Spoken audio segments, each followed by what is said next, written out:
Celtics Talk podcast is presented by 24AutoGroup.com. New England gets more at 24. What's up, everybody? How you doing, Chris? I'm all right, Giles. I'm a little fidgety with my mic over here. Someone, like Goldilocks. Someone's been sleeping in my pod. Right. Just the classic fairy tale child story. It feels as if someone has been messing with my mic. I just hope it's coming through right now because it's not facing your mouth at all. You want it to go straight on? I think that's what it's supposed to do. No, I don't know. I thought they were multi-directional. Oh, all right. Well, it shows. I have no idea. I'm loud enough where I usually catch it. You're right. Now I feel more at home. It might have just got flipped. All right. Wires. It's one of those nights, right? The Celtics, they had to find their way. They had to navigate some tangled wires. Yeah. Some broken microphones. Bit of a slowish start. They kind of got going there in that first quarter, but the Celtics find their way. They take down the Chicago Bulls 115-101 in a game that, in the first half, probably set the game of basketball back roughly 15 years. Do you remember what the third quarter was like between the Celtics and the Clippers on God, Saturday night? Some of the most elite shot making I have ever seen. I mean, I know we all got hung up on, and we will get to tonight's game eventually. We're not in a rush. But the fact that the Celtics had the third highest offensive rating of essentially the play-by-play era, so 30 years. They had the highest offensive rating of team history. Even beyond what Jalen did in his efficiency with that 50-point game, the offense in that game was absurd. It was absurd. Absurd. How would you describe the second quarter tonight? Whatever the inverse of that was. Thank you. Yep. We got in the first half tonight. Water finding its level in the worst possible way. And yet, I think part of what's so endearing about tonight's game is that they had not had a night where both, especially not when Jalen has been, I'll say bad. This was about as poor a shooting night as he's had. Yeah. And the Celtics have not typically been able to survive that, let alone a night where Derek White was not himself and didn't have a three-pointer until the final minutes to keep his kind of ridiculous streak alive. And yet, they felt like they were up perpetually 18 points. And they had to work a little bit at the finish line to stiff-arm the Bulls, but they get to the finish line. It's weird because you kind of had this feeling, Scal had the feeling on the pregame show that this might be kind of a tricky spot for them coming back from the West Coast. It's traditionally a tricky spot after a West Coast road trip. And I think that if Chicago had made any shots in that first half, that might have been true. But the Bulls had 33 points at halftime. As poorly as the Celtics shot in that first, they were still up 21 at the break. So, and I know Joe Mazzulla talked about on the postgame, talked about the defense and the offensive rebounding, which both were pretty prominent in the first half. And a big reason why they're up by that much. But this was a game where they survived. You know what I mean? They survived, as you brought it up. Jaylen Brown and Derek White combined to go 9 for 39. So they combined to go under 25% from the field, and they still won by 14 points. It really is incredible. Again, there's been so many nights where we've fretted their sort of inability to beat what we would call inferior opponents. But, just kind of finding a way to grind through tonight, and, guys took the baton, and we'll get into that in a second. I do want to say, if you have any friends that live in Chicago, the Midwest area, maybe check on them. It can't be fun to be a Bulls fan. Can you imagine watching this team, year to year, living in the 500 zone, just clawing their way to the play-in tournament? They've got to be sellers, right? There's some reports out there that they could be aggressive sellers. Who do you want on that roster? Because I feel like the young guys, they do have an intriguing core of young guys that would at least build around, but the Vucevic's of the world are the ones you'd want to move. And yeah, I don't know. He was. And they've had a ton of injuries throughout the year, and they're obviously missing a few guys tonight. And Kobe White's coming back, and he's on a minutes restriction, so they had a little bit of that going on. Modest Buzelis, I think, is a fun player to watch. 100%. But yeah. If you're a Bulls fan, this is was probably a tough watch. Maybe Herder. Maybe you can move Herder. Maybe someone wants whatever Herder does. But hey, that's not our problem because you know what? I got two topics that we got to discuss tonight. Okay. Well, actually, you know what? I'm gonna let you. I'm gonna throw the ball out there and let you take it. You got a headline for me tonight? Sure. Ooh. Simon says, "I got this." Yes. Excellent. Anfernee Simons, scoreless at halftime. They're still up by 21. But in the second half, when Chicago was making a run, and Chicago scored, 34 points in the third, 34 in the fourth. So they were a totally different team in the second half. And if the Celtics, and I think they got to within 10 was the closest they got. Yeah. If they didn't get a 27-point performance from Anfernee Simons in the second half, I hate to think of how this game would have gone. You know what I mean? Like, Chicago made a pretty good run at it. And again, too many guys were struggling tonight. To the point where if Anfernee Simons doesn't have 27, then this could have gotten weird. Could have gotten weird down the stretch, but credit to him. 8 threes, his best game in a Celtics uniform. I think that's fair. Undeniably, his biggest output of the season. It's so funny. I struggle to remember a player that had as many 25 or 27 in one half, but 0 in the other. He had 14 the other night in the first half, and which was like big, and then 0 in the second half. It's just like, when we joke about, oh, here comes the Anfernoo, it's so true with him. Like, when it's going, it's going. And sometimes it's just, okay, maybe just not getting as many touches in that other half. Maybe they're not playing him as much. But it's fun to see because it's pretty obvious when he's got it going. And like I thought he was cooking pretty good in the third quarter, but like it went to a whole nother level. Like he was pulling up with the confidence that I almost wish he played with at every moment. Yeah. And I don't think he's one of those guys that gets too down on himself, like shoot or shoot. But there's a different level of, oh yeah, I got it going. I'm just gonna pull up right now, and I don't care how far from the basket I am. And I got this. That shot was looking good. Yeah, it was. And to your point, like that win over Orlando, going back to early November, he had 25 points in the first half and did not score in the second half. That was his previous high as a Boston Celtic, was the 25 in that game, and he did it all in the first half. So if he could have done it, we could streaky. If he had 27 in the first half, we would have had 2 consecutive 50-point scores. And that would have been amazing.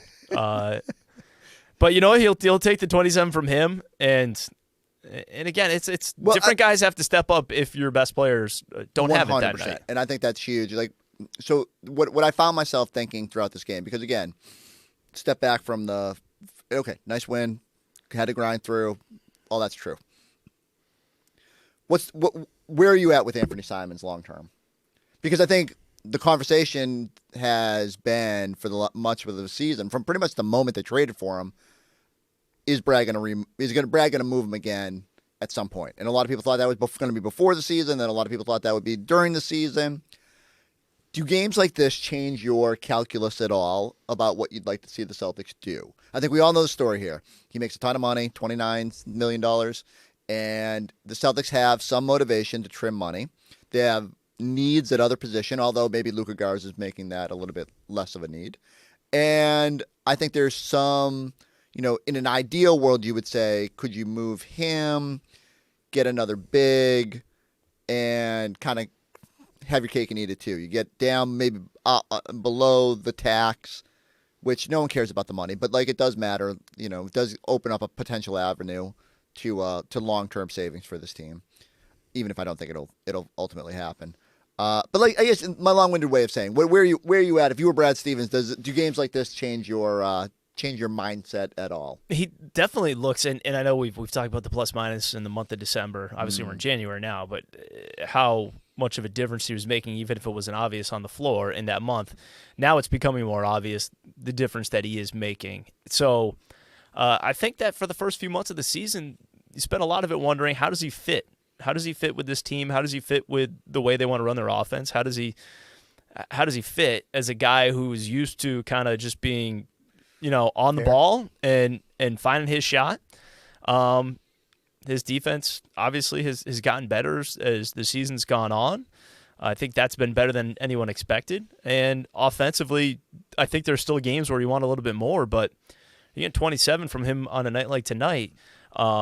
It makes you kind of wonder, okay, what does this look like if and when Jason Tatum returns? Right. You know what I mean?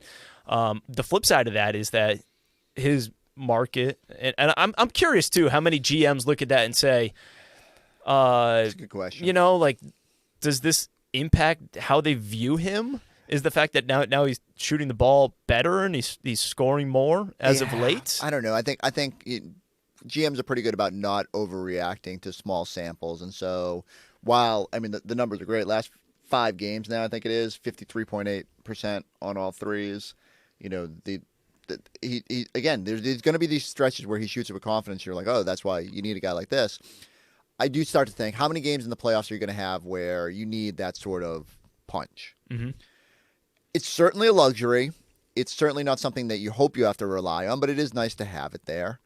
The fear is also that in the playoffs, teams, they will be laser focused on an area that they believe you are deficient in. We've seen it time and time again. And it's probably unfair. I always kind of revert back to the Malcolm Brogdon year. Malcolm Brogdon was 6th man of the year. He was also injured. But as soon as you got to the playoffs, teams knew they could expose that, and they went at it relentlessly. And so do you trust, even if your scoring is lacking, that you could put Anfernee out there? Now, I think he complements the pieces of your bench really well right now. The calculus does change a little bit when Tatum's back. Like, all of a sudden, there's just less minutes for the bench. There's, you do have other options if you want to stay big and lean into defense a little bit. It's all part of the puzzle that Brad's got to kind of consider here. But it's also something where you're in a position where you're under the second apron. If you're just willing to pay the money and there's nothing out there, it's perfectly fine to ride this thing out and figure it out over the summer.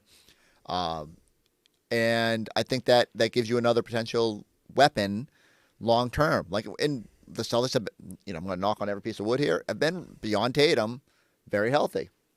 There might be a stretch of this season where you're not, and you need someone like Simons to be more of a scorer. So it's all part of what goes into it. And I think other GMs, everyone's always looking for scoring at the deadline. That's the only thing that makes me wonder if, like, there'll be a market out there that does a team have too much size where, there's a good trade partner out there. But it probably has to be a big that you're convinced is someone long term, especially if you have to make the money, at least get close. So I just think there's a lot of hurdles here, and I'm just fascinated to see how Brad navigates it. So you know more about this than I would. If they went the route of trading him, you have to match the salaries, but you can match the salary for a guy that still has term remaining as well. Whereas Anfernee Simons he's a free agent at the end of the year. Is there an appetite to add a guy at that same number that still has term left? If it's a big man that you think fits really well, if you're finding your next iteration of Al Horford and you're willing to splurge to do that, it's just good luck. Go out there and try and find that guy. I crunch the numbers all the time, and I'm like, I can convince myself that this guy is pretty good. Like, I think the one that people invariably bring up, I'm trying to think, like Claxton in Brooklyn. But what's Brooklyn's goals there? Like, maybe if it's to shed a little bit of long-term money. It all comes down to what teams' motivations are by the time the deadline rolls around. Although it's ironic, we're a month away. It's coming quick. Like, we're going to do a lot of deadline talk over the next month.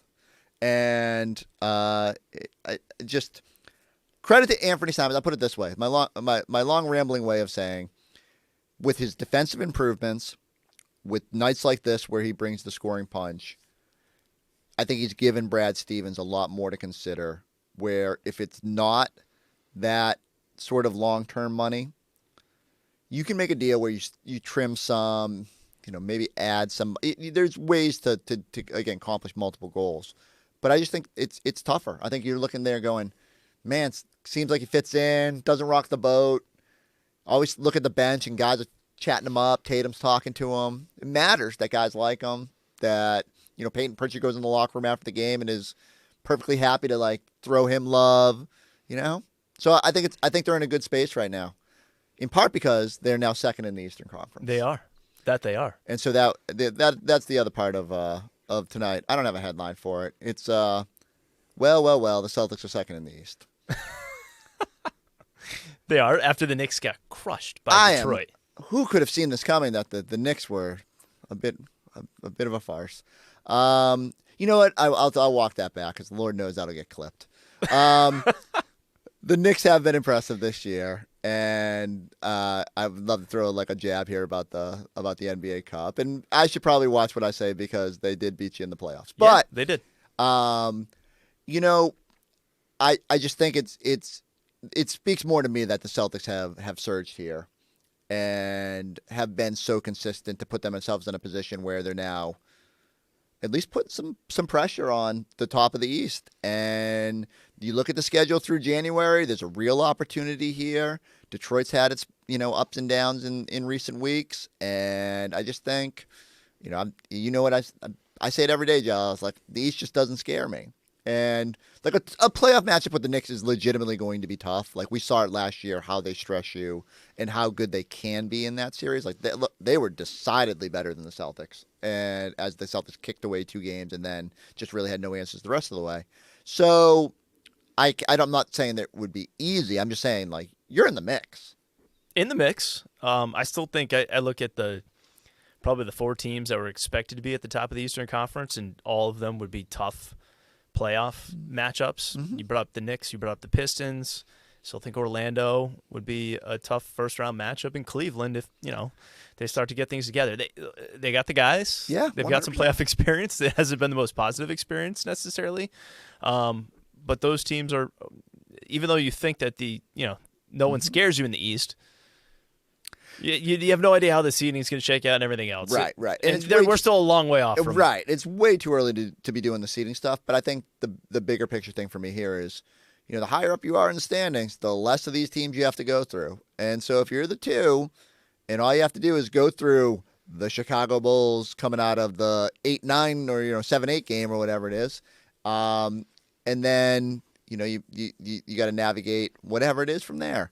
You put yourself in a really good position if you're a high seed. Like whereas if you're the 4 seed, now you got to go through an Orlando, a Cleveland, and like it's a lot more daunting. And so, credit to the Celtics. I think it's a reminder that you got to take care of business here in January and put yourself in as best possible position. And once Tatum's back and once Brad makes his moves, we'll figure out the rest from there. Having a vehicle you can rely on, that's important. That's why you can rely on 24 Auto Group. They will treat you like family. And that's because they are family owned and operated. They're honest, easy to work with, and they just get it. Whether you're looking for something sporty, something luxurious, or just a solid everyday ride, 24 Auto Group always comes through. With 9 brands and 11 locations across New England, there's something for everyone. And here's the best part. They've got the knack to save you more on a new or pre-owned vehicle, and the knack to pay you more for your trade, up to $2,400 over book value. You can even drive home with just $24 down. So if you want the best deal without the runaround, go see my guys at 24 Auto Group, because you always get more at 24. Online at 24autogroup.com. And just win the games in front of you, too. They're looking at Denver coming up on Wednesday. No Jokic. So now even look at the Western Conference teams that have come here so far this year.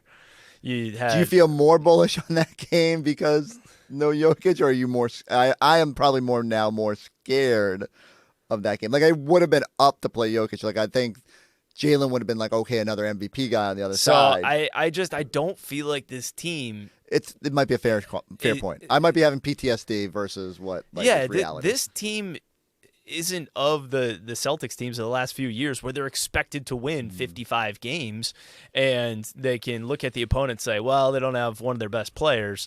We can downshift a little bit here. This team doesn't have that. Plus, you still have too many young guys that are competing for rotational minutes, and veterans who have things to prove, particularly Jaylen Brown. So I don't think that this team does that.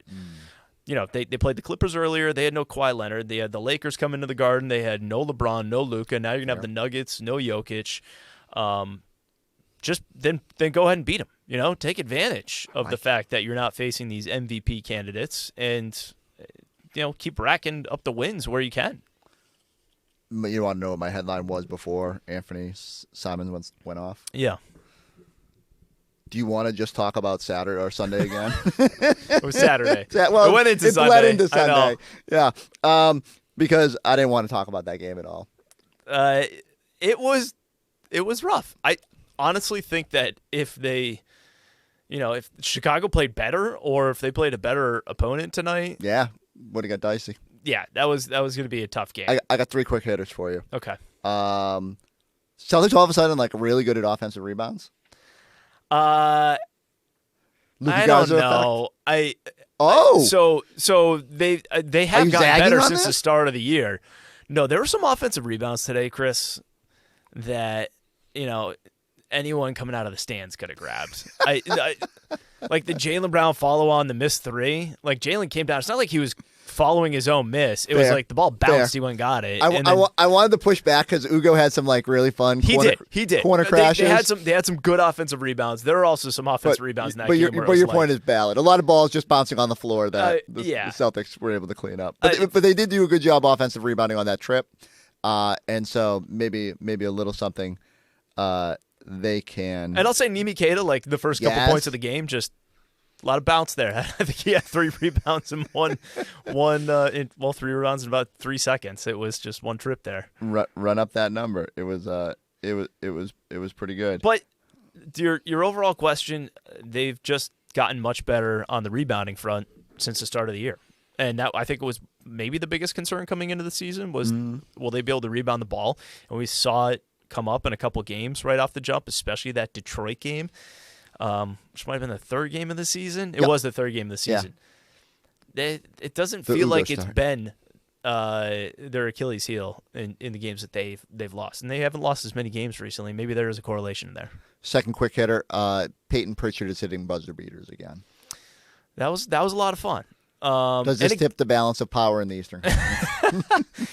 I think it tipped the balance of momentum going into halftime. It was, 51-33.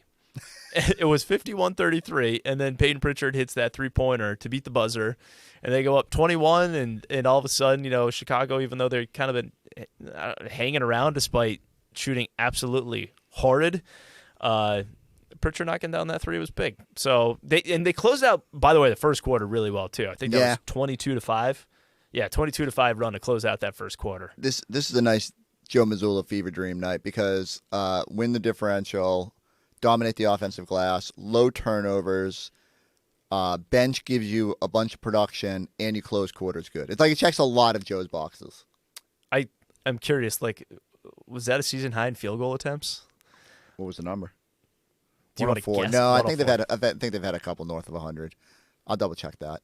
But it's all at halftime. It's a lot. Yeah, that's a lot for them. That is fair. You know what? But they don't turn the ball over a lot, so I bet they've gotten the number up there. My last quick hitter is: Did you see? I have a gripe with the Celtics in-house production. Did you see the segment where they made a fan guess as many Disney princesses as possible? Oh no, I did not. So if you had to pick one player on the Celtics to go up against, you were like, I do not want to go up against that guy in Disney princesses. Who would it be? I would assume it's someone that has kids. You're tracking. Okay. So Xavier Tillman. Oh yeah, that makes okay. There you go. I thought for sure. I thought he was gonna rattle off 40. You want to guess how many he got? How many out of how many? Did he shoot better or worse? I should know the answer to this question. I'm saying, let's say I tried to do the game in my head. And I think I got to 10. Oh, he just had to list that. Yeah, he doesn't have to guess or anything. He had to just spitball. By the way, I don't want to play this game. This is not for me. I love that. I love that you preemptively ended my game. I'm like, I'm not doing this. All right, that's fine. How many did he name? I think he got 7. Okay. And on the spot, that's. And I think the fan got 7 as well. I could not tell. Again, we see this sometimes if you watch on League Pass, you get the audio. I was watching on a different feed and I couldn't get it. So I think it was a push. It should have been a slam dunk for the fan. Like if you put literally anyone else on the Celtics, well, maybe the fan doesn't. Well, I think when they're choosing the fan, they probably they're trying to set themselves up for success. Yeah. I think they clearly said let's give the person the chance to win the whatever autographed jersey they're giving away in this segment. But then Ekpop, and I was like, oh, that's so dirty. Like you put if I'm trying to think who like the most ridiculous. Like I don't think Peyton Pritchard could name 7 Disney princesses. I don't think Jaylen Brown could name 7 Disney princesses. Maybe I'm wrong. Prove me wrong, Celtics. But Xavier Tillman, who has 3 children, 3 small children. Yeah. And who loves his children. You expected more than 7. That's what I'm saying. I almost expected him to go for like 10. Wow. And I gotta get clarification on how many he got. Okay. Now I will say.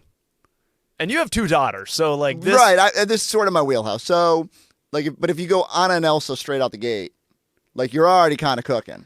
Don't you have to like go down the road of like the 90s movies? You do, yeah. But then you could be like Little Mermaid, so Ariel, like and Snow White count. Yeah. Yeah. Okay. Snow White, Aurora, like Belle from Beauty and the Beast. Yeah, like you can get going, Belle. Like you can just throw these things like you can get up there pretty quickly. Okay. But I'm just saying, felt like the Celtics in-house staff did the fan dirty. Oh, interesting. These are the things you think about when there's 12 points of offense in the first half. All right, what did Chicago shoot from 3 in the first half? Was it 2 of 19? Oh, I wrote it down. Hold on. It's in my notes. I lied. It was so bad I didn't write it down. I think it was like 2 of 19. They were 2 of 13 in the first quarter. Okay. And it did not get better. Wow. Well, I did literally. Normally, I have like a full page of notes per half. I had like 3 lines tonight. All right, so you got Denver on Wednesday, and we'll be over there at the Garden. So if you're at the Garden on Wednesday, come say hello. Another thing that's helping the Celtics: Denver Nuggets going to overtime tonight. Oh, going to overtime. That Against will be interesting. Philadelphia. They didn't play anybody tonight. Jamal Murray, Aaron Gordon, a lot of the guys who have been out but are either back or are like they're not going to have Jokic and they're not going to have Valanciunas, but they could still. I did look at that box score and go, I don't know who that player is, and he has 24 points. Jalen Pickett? Yeah. Yeah. He's played 40 minutes. I was like... He's 7 of 11 from 3. I'm sure I've seen him play this year. I just did not know he was 29 points. That impactful. All right. Well, I'm going to go back to studying Disney Princess, so I need everybody to go like, go subscribe, go check us out on the YouTube page. We'll catch you Wednesday night at the Garden. See ya.